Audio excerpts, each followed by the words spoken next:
Okay guys, once you have your external hard drive plugged in, it's gonna open up like this. You'll see it right here. So I'm just gonna open it up so you guys see it. So that's it. Okay, so you want to format it for your Mac for sure. So we want to go to your disk utility. So just type in disk utility up here, and you're gonna just click on it.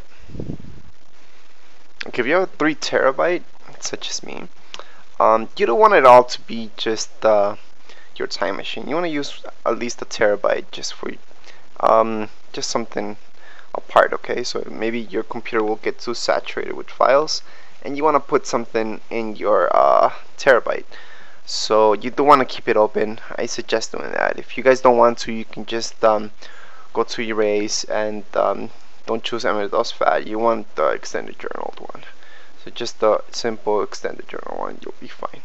For now, the name doesn't really matter, so you're just gonna press erase again, and that's gonna format it to work only for Mac. If you format it this way, it will only work for Mac. If you put it on a PC, it will not read it, and it's not compatible at all with PCs.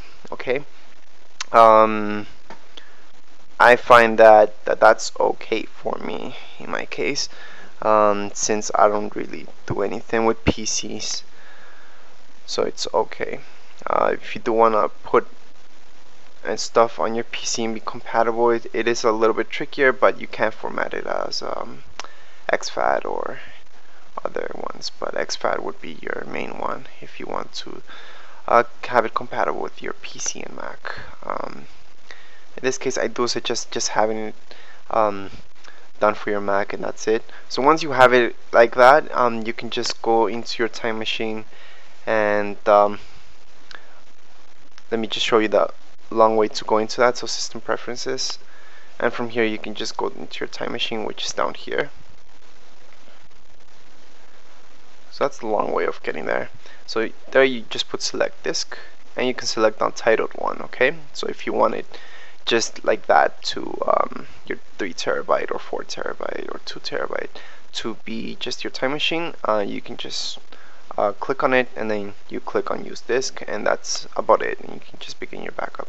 I'm not gonna do that. I'm gonna show you how to do the partition for those of you who want to do the partition. So we're just gonna go partition, and we're gonna add one into it.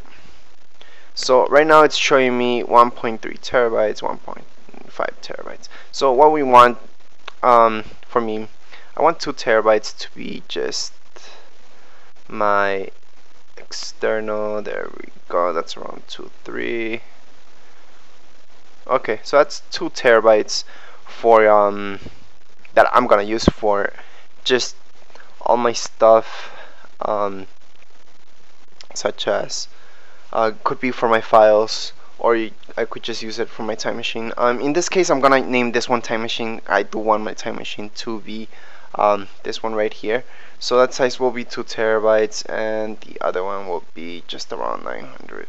So I'm actually gonna put it up just a little bit to make it 1.1 terabytes. Okay, so not an exact thing here. I don't really mind. I'm gonna call this one backup. And this one I'm gonna rename it afterwards to time machine. I'm just gonna apply it right now. So that's gonna partition. It does take just a bit to partition your disk. So basically what this does, it will show you your one external hard drive like it's 2. Okay, so your computer, well, you won't think that it's 2 external hard drives, but it will act like they're 2 separate external hard drives. So one will be 1 terabyte, and the other one, as you saw, will be 2 terabytes. That's the best way for me. It's always good to keep it some space. Of course, you can choose the space. It can be less than 1 terabyte. You can make it 500 gigs or even less. You could just even have it that little bit, just to have 2 gigs on it, just for any stuff that you want to put it on. Like I said, time machine's great, but you always need a little space there. So as you can see on my desktop, now I have my backup and I have my time machine one. It's not set up for my time machine yet, but that's because I want to change the name. So I can change the name from here or here. So I'm just gonna change the name here. Actually, I'm gonna name it time machine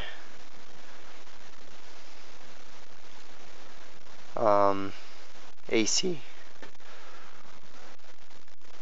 So I renamed that, and you can see that change right here. From there, I'm just gonna close this up. So just quit this utility, and we want to go into system preferences and time machine. So pretty much the same thing we did last time. So we select disk. So you could select your disk's backup or your time machine. So I'm gonna select the one that I named time machine. I'm gonna put use disk. So right now it does ask you if you want to replace the other one, time machine or backup, to both disks. So you want to use both for sure. In my case, I have another time machine, so that's why it's asking me that. It might not ask you in your case if you only have one time machine. That means one external hard drive. But I have two, and I'm gonna get three. It's always good to have extra backups. So I'm just gonna use both for now. And as you can see right here, I have two time machines, so that's my other one that I have it disconnected, and this one that I have it connected right now. So it's waiting to back up. That just means it's getting ready. Your time machine right here, it's gonna turn green afterwards. So it will you will see the difference between this and your backup one. Okay. Once again, time machine only works for Mac. So if you have a PC, it's a little bit different. If you guys want a tutorial about PC, just send me an email. I will show you. I mainly do Mac stuff, but I do have some PC tutorials. Anyways, guys, don't forget to subscribe and rate. And any comments, questions, don't be afraid to send me an email. Thank you.